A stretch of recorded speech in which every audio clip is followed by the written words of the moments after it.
S Dwarakish ಅವರು ಇನ್ನಿಲ್ಲ ಅವರ ನೆನಪಲ್ಲಿ ನಾವು ಕಾಲ ಕಳೆಯಬೇಕು. ನಮ್ಮ ಜೊತೆಗೆ ಗಿರಿಜಮ್ಮ ಇದ್ದಾರೆ, ಅವರನ್ನ ನೆನಪುಗಳನ್ನ ಮೆಲುಕು ಹಾಕ್ತಾರೆ. ಅಮ್ಮ ಎಲ್ಲೂ ಹೇಳಬಾರ್ದು ಅಂತ ಒಂದು ಒಳ್ಳೆಯ ಮೆಮೊರಿಯನ್ನು ಶೇರ್ ಮಾಡಿ. ಏನೂ ಇಲ್ಲ, ಇವಾಗ ಹೇಳಿದ್ದೆ ಮೆಮೊರಿ ಎಲ್ಲೂ ಹೇಳಬಾರ್ದು ಅಂತಂದರೆ ಏನು ಹೇಳಿ ನಾನು.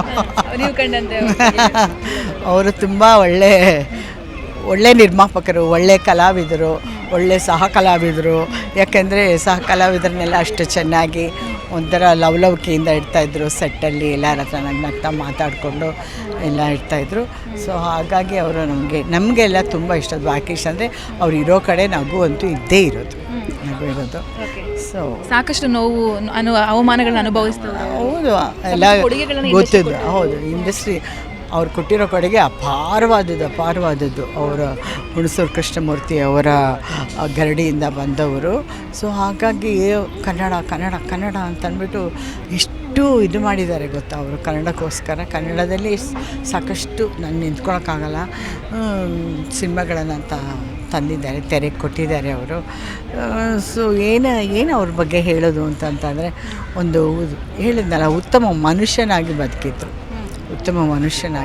ಅವರಿಂದನೂ ಅದೇ. ಇವಾಗ ಒಂದು ಚಿತ್ರ ಸೋತಾಗ ಸಾಕಷ್ಟು ಜನ ಅಯ್ಯೋ ಅವ್ರು ಹಾಗೆಪ್ಪ, ಇವ್ರು ಹೀಗೆಪ್ಪ, ಅದು ಇದು ಅಂತ ಎಲ್ಲ ಮಾತಾಡಿದ್ದಾರೆ. ಬಟ್ ಅದನ್ನೆಲ್ಲ ಮೀರಿ ನಿಂತವರು ದ್ವಾರಕೀಶ್ ಅವರು. ಒಂದು ಸೋಲು ಕಂಡ್ರೂ ತಕ್ಷಣ ಇನ್ನೊಂದು ಗೆಲುವನ್ನು ಕಾಣುವಂಥ ಪ್ರಯತ್ನ ಪಡ್ತಾಯಿದ್ರು ನೋಡಿ. ಆ ಹುಮ್ಮಸ್ಸು ಅವ್ರಿಗೆ ಎಲ್ಲಿಂದ ಬರ್ತಾಯಿತ್ತೋ ಗೊತ್ತಿಲ್ಲಪ್ಪ. ಹುಮ್ಮಸ್ಸು ಒಂದು ಸಿನಿಮಾ ಸೋತಿದ್ದೆ ತಲೆ ಮೇಲೆ ಕೈ ಹೊತ್ಕೊಂಡು ಮನಮಠ ಮಾರ್ಕೊಂಡು ಸುಮ್ಮನಾಗ್ಬಿಡ್ತಾಯಿದ್ರು. ಆದರೆ ಇವರಿಲ್ಲ, ಪದೇ ಮತ್ತೆ ಬಂದು ಒಳ್ಳೊಳ್ಳೆ ಸಿನಿಮಾ, ಆಪ್ತ ರಕ್ಷಕನ, ಆಪ್ತ ಮಿತ್ರ ಅವ್ರದ್ದು ಎಲ್ಲ ಮಾಡಿ ತುಂಬ ಗೆದ್ದರು. ಅಯ್ಯೋ ಕೊಡಲೇಬೇಕು, ನಿಜವಾಗ್ಲೂ ಕೊಡಬೇಕಂತ. ಅವ್ರನ್ನೆಲ್ಲ ಆರಿಸಿ ಕೊಡಬೇಕ್ರಿ. ನಮ್ಮಲ್ಲಿ ಎಷ್ಟು ಜನ ಇದ್ದಾರೆ, ಅವ್ರಿಗೆಲ್ಲ ಕೆಲಸ ಮಾಡಿದವರು, ಕನ್ನಡಕ್ಕೋಸ್ಕರ ಕೆಲಸ ಮಾಡಿದವರು ಎಷ್ಟು ಜನ ಇದ್ದಾರೆ. ಅವ್ರಿಗೆ ಆರಿಸಿ ಕೊಡಬೇಕು ನಾವು. ಸುಮ್ಮನೆ ಮರ್ತುಬಿಟ್ಟು ಏನು ಅದ್ರ ಬಗ್ಗೆ ಎಲ್ಲ ಮಾತಬೇಡ ಬಿಡಿ. ಅದೆಲ್ಲ ಮಲಗಿದವರಮ್ಮ ಕಾಫಿ ಟೀ ಕುಡಿದು 2 ಅವರ್ ಮಲಗುತ್ತೀನಿ ಅಂತ ನೋಡಿ. ಅದ್ರ ಬಗ್ಗೆ ಅಂತ ಅದೇ ಎಷ್ಟು ಸಲ ಅವ್ರಿಗೆ ಹೃದಯಾಘಾತ ಆಗಿತ್ತು,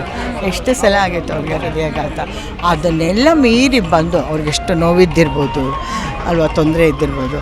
ಅಷ್ಟು ಇದ್ರೂ ಕೂಡ ಸಹಿತ ಅವರು ಮತ್ತೆ ಬಂದು ಇವಾಗ ಇಂಥ ಸಾವು ಅಂತಂದರೆ, ಮಲಗಿದಲ್ಲೇ ಸಾವು ಅಂತಂದರೆ ಎಂಥ ಪುಣ್ಯಾತ್ಮರಲ್ವಾ ಅವರು. ಅಂಥ ಪುಣ್ಯಾತ್ಮರು ನಮ್ಮ ದ್ವಾರಕೀಶ್. ಥ್ಯಾಂಕ್ ಯು ಅಮ್ಮ. ಇದು ಗಿರಿಜಮ್ಮನವರ ಮಾತುಗಳು. ಕ್ಯಾಮ್ರಾ ಪರ್ಸನ್ ನಾಗರಾಜ್ ಜೊತೆ ಯಶೋಧ ಪೂಜಾರಿ, ಬೆಂಗಳೂರು. ಜಿ ಕನ್ನಡ ನ್ಯೂಸ್ ಈಗ ನಿಮ್ಮ ಮನೆಯಲ್ಲೇ ನೋಡಿ. ಎಲ್ಲ ಕೇಬಲ್ಗಳಲ್ಲಿ ಈಗ ಲಭ್ಯ.